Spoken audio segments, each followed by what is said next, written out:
Senior bapa seperti Pak Yusuf Kala ataupun SBY Hamid Awaluddin Farid Hussein yang faham terhadap MOU Helsinki. Dan kalaupun itu dipaksakan harus dilaksanakan, berarti Bapak harus bilang dulu MOU mau saya langgar. Jadi kami ini orang Aceh dan mantan kombatan GAM bisa mengikat tali sepatu, Pak.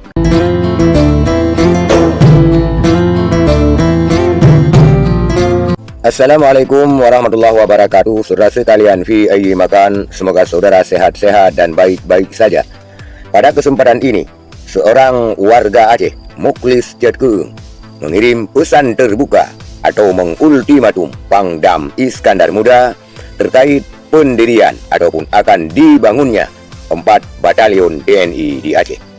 Kalau Bapak ngotot, bilang dulu kami mau melanggar MOU Helsinki, biar kami mengikat sepatu kembali.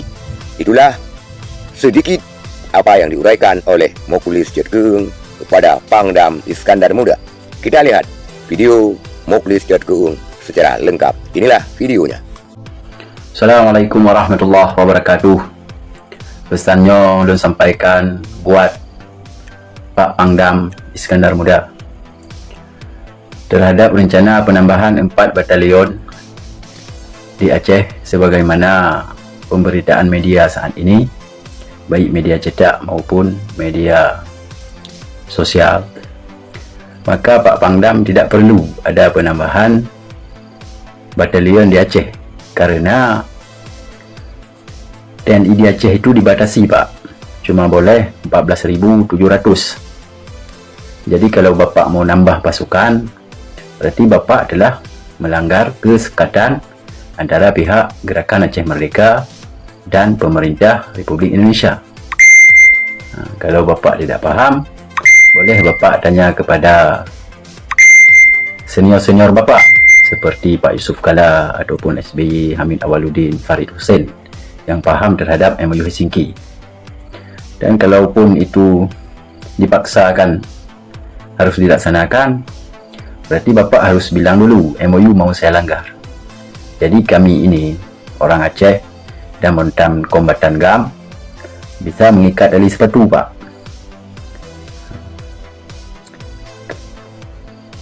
Alasan boleh, Pak. Misalnya untuk pembangunan, tidak mesti dengan TNI dilakukan pembangunan. Dengan cara-cara lain kami saja bisa itu, Pak, membangun, Pak. Cetak sawah baru ataupun yang lainnya terhadap program food estate, swasembada pangan. Masih banyak cara-cara lain. Kalaupun Bapak bilang masalah keamanan karena mau diserang negara luar, di Aceh tidak ada, Pak. Kita sama India tidak ada masalah, sama Malaysia tidak ada masalah, sama Thailand tidak ada masalah. Malahan yang masalah kita sama di Kalimantan, di Maluku ataupun di Papua, kan bisa dilakukan penambahan ke sana kalau alasan keamanan. Jadi Bapak jangan serta-merta melakukan hal-hal yang mencoreng atau mengganggu kestabilan politik di Aceh. Dan kalau masalah TNI, Pak, orang Aceh itu belum pulih, Pak. Baik pelanggaran HAM yang dilakukan oleh TNI, walaupun sudah dimaafkan, tapi masih banyak yang tidak melupakan itu, Pak. Jadi masih rawan. Bahkan nanti kan butuh tanah lagi untuk TNI. Yang tanah Masjid Raya di Belang Padang aja tidak dikembalikan, dan malah itu sangat mencoreng muka TNI di depan rakyat Aceh dengan dilakukan pengambilan paksa tanah Belang Padang. Yang Belanda saja tanah itu setelah diambil dikembalikan kepada Masjid Raya. Ini tambah lagi, Pak.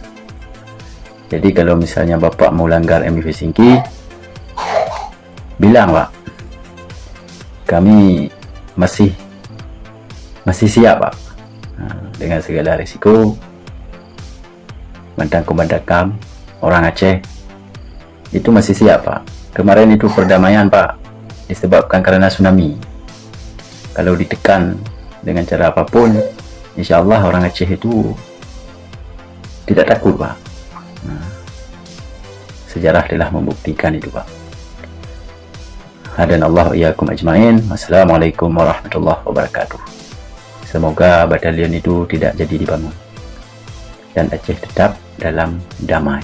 Itulah pesan terbuka atau ultimatum daripada seorang warga Aceh yang bernama Mukhlis Jet Keung, di mana dia adalah seorang pejuang Muallim Dekpat ketika Muallim melaju sebagai gubernur Aceh.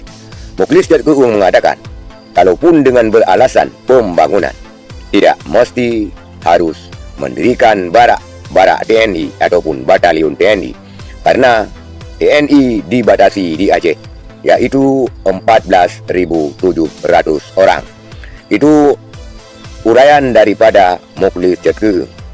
Kalau Bapak tidak paham katanya, silakan Bapak Pangdam bertanya kepada senior-senior Bapak yang telah terlibat dengan MOU Helsinki di Aceh.